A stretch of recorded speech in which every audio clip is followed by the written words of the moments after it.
Salut les gamers, bienvenue à Professeur Board Game, je m'appelle David. Aujourd'hui à Board Game Star, on va regarder le jeu Tides of Madness dont j'ai parlé dernièrement dans mon top 10 des jeux d'horreur. Tides of Madness a été publié par la compagnie Portal Games en 2016 et conçu par Christian Kurla. C'est un jeu qui joue uniquement à 2 joueurs et qui dure environ 15 à 20 minutes pour faire une partie. Le but du jeu va être d'avoir le plus de points de victoire et ou d'être le dernier joueur vivant sur la table. Donc si un des joueurs se fait éliminer, l'autre va évidemment gagner la partie. Côté mécanique de jeu, on va retrouver du recrutement de cartes, des collections d'ensemble et aussi élimination de joueurs si jamais on est réussi à éliminer l'autre joueur avant la fin de la partie pour l'emporter. Alors Tides of Madness, je vous montre comment ça joue et ensuite je vous dis ce que j'en pense. Pour le placement initial, on a les 18 cartes qu'on utilise pour jouer, qu'on va d'abord mélanger. On va en distribuer 5 à chacun des 2 joueurs. Et on va laisser le reste pour la pioche. On a les jetons de folie qui sont ici accessibles aux 2 joueurs. Et on a le petit bloc-notes pour noter les points à la fin de chaque ronde. Donc une partie va se jouer en 3 rondes. Et à la fin de la partie, le joueur qui a le plus de points va l'emporter. On fournit même un beau petit crayon pour noter les points. Une partie de Tides of Madness dure 3 rondes de jeu et chacune des rondes de jeu va être divisée en 3 phases. Alors la première phase de la première ronde de jeu est la phase de recrutement de cartes. Les 2 joueurs ont reçu un paquet de 5 cartes qu'ils vont regarder et ensuite dans les 5 cartes vont en choisir une et la placer cachée devant soi. Lorsque les 2 joueurs ont choisi une carte, vont la révéler simultanément et la placer devant soi pour ensuite l'utiliser dans la phase suivante pour marquer des points. Ensuite, comme tout bon jeu de recrutement de cartes, les joueurs vont échanger leurs paquets, vont se choisir une nouvelle carte et ensuite les révéler simultanément. Vont continuer le même processus en s'échangeant leurs paquets de cartes, en choisissant les cartes, en les plaçant devant soi, jusqu'à ce que les 5 cartes aient été placées devant les joueurs. Donc les joueurs vont avoir, dans la première ronde, 5 cartes devant eux pour pouvoir marquer des points par la suite, dans la ronde suivante.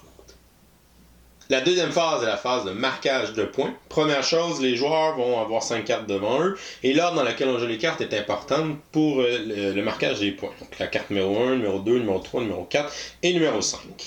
Première chose, les joueurs vont regarder le nombre de cartes qui ont des tentacules sur le côté gauche. Et pour chacune des cartes qui possèdent des tentacules, ils vont gagner 1 point de folie. Alors le joueur a 2 cartes avec des tentacules, gagne 2 points de folie. Ensuite, les 2 joueurs vont comparer combien de points de folie ils viennent de gagner. Le joueur qui en a gagné le plus va avoir une décision à prendre. Soit il gagne 4 points de victoire, ce qui est très bon, on va l'inscrire à ce moment-là sur le petit bloc-notes, ou il peut défausser un de ces 2 jetons de folie, parce que c'est dangereux les jetons de folie, et des cartes peuvent donner des points avec eux. Par contre, si on atteint 9 points de folie et qu'on n'est pas capable d'en enlever et qu'on reste à 9, on est éliminé. Alors l'autre joueur va l'emporter, peu importe, on est rendu à combien de points. Alors on va dire qu'au début de la partie, le joueur va décider de garder ses 2 jetons de folie et de faire son 4 points bonus qu'il va inscrire sur le bloc-notes. Par la suite, les joueurs vont regarder les cartes. Les cartes, on remarque qu'il y a plusieurs informations. Donc, on a des petits symboles en haut à gauche qui représentent les catégories de cartes. On a des petits livres verts ici, des petits tentacules, un petit parchemin. Et on a aussi 2 autres symboles de cartes dans le jeu. Et on a aussi des cartes qui n'ont pas de symbole. Alors, le jeu a 18 cartes. Donc, on a 3 cartes de chaque symbole. Et on a 3 cartes qui n'ont aucun symbole. Pour un total de 18 cartes. Le joueur va ensuite appliquer les effets de marquage de points de chacune des cartes. Alors ici, la première carte, pour chaque point de folie, le joueur gagnerait 1 point. Donc il a 2 jetons de folie, il va inscrire 2 points pour cette carte-ci. L'objectif de la prochaine carte, il va doubler le nombre d'étoiles de la carte jouée précédemment. Donc la carte qu'on vient de jouer, au lieu de nous donner 2 points, il va nous en donner 4. La carte suivante, pour chaque symbole de petite maison rouge, on gagne 3 points. On n'a aucune carte avec ce symbole-là, donc cette carte-là ne marque aucun point pour la première ronde. La carte suivante, pour chaque ensemble d'un livre vert et d'un parchemin bleu, on gagne 6 points. Donc on a un livre vert ici, un parchemin bleu, donc cette carte-là nous rapporterait 6 points de victoire. La carte suivante, pour chaque livre vert, nous rapporte 3 points de victoire. Alors 2 livres verts au total, ce qui fait un total de 6 points de victoire pour cet objectif-là. Donc chaque carte a un objectif unique pour marquer des points. Donc le total de points pour cette ronde-là, donc on a fait 6 points avec cette carte-là, 6 avec celle-là pour un total de 12, celle-là nous a rapporté 0, et celle-là nous a rapporté 4. Donc on a 16, plus les 4 points bonus qu'on a eu avec nos jetons de folie quand on était la personne qui en a fait le plus. Donc on a fait un total de 20 points pour la première ronde. La troisième phase est la phase de rafraîchissement. Les joueurs vont prendre les 5 cartes qu'ils ont jouées dans leur tour, vont en décider d'en garder une pour la prochaine ronde qu'ils vont placer face cachée devant eux. Donc on va dire qu'il faut garder celle-là, la placer face cachée devant lui pour l'instant. Dans les 4 cartes restantes, on va en choisir une qui va être retirée de la partie. Donc simultanément, les deux joueurs vont retirer une carte et la placer dans la boîte de jeu. Et par la suite, les joueurs vont révéler la carte qu'ils ont décidé de garder, qui va être déjà sur la table pour la deuxième ronde. Et comme ils ont seulement 3 cartes en main, vont piocher 2 nouvelles cartes dans la pioche, ce qui va leur faire un total de 5 cartes.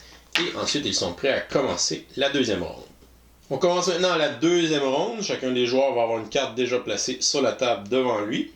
Les joueurs vont prendre leur main de cartes. On fait la phase de recrutement de cartes. Alors, chacun des joueurs va choisir une carte qu'il va placer devant lui.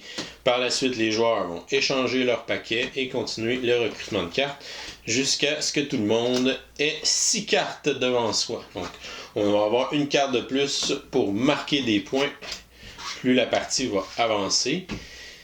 Donc, on va avoir ici un total de 6 cartes pour aller marquer des points dans la deuxième ronde. Une fois que les recrutements de cartes est terminé, on va aller dans le marquage de points.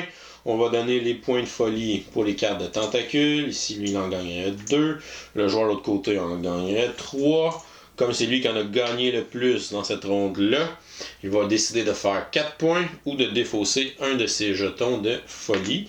On va ensuite additionner les points. On va additionner les points de la deuxième ronde. On va les marquer sur le bloc-notes. Et après, phase de rafraîchissement, les joueurs vont reprendre les 5 cartes qu'ils ont placées. Donc la carte qui était placée sur la table au départ va être là jusqu'à la fin de la partie. Dans les 5 cartes qu'ils ont jouées, ils vont en prendre une qu'ils vont placer cachée sur la table. Même chose avec l'autre joueur. Il va reprendre les 5 cartes qu'il a jouées, va en placer une cachée. Ils vont ensuite, dans leur main restante, en défausser une de la partie. Et ensuite vont révéler la carte qu'ils ont décidé de garder. Chaque joueur va ensuite piocher 2 cartes. Alors les 18 cartes vont être utilisées dans chacune des parties. Et ensuite on recommence la phase 3. On en fait le recrutement de cartes. Donc les joueurs vont placer les cartes devant eux, vont s'échanger les paquets et vont répéter le processus jusqu'à ce que les joueurs aient un total de 7 cartes devant soi.